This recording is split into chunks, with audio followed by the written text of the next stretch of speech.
Alfred og Kim er bedste venner. Når de ikke har noget at lave, spiller de altid lidt bold.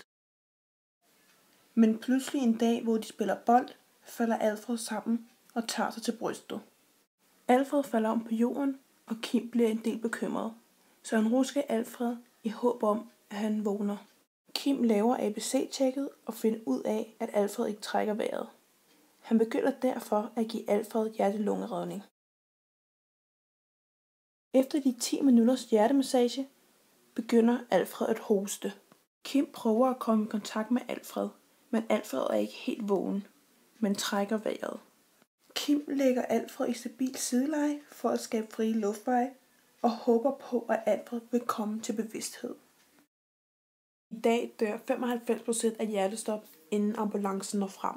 Kun 10% overlever hjertestop ude på hospitalerne.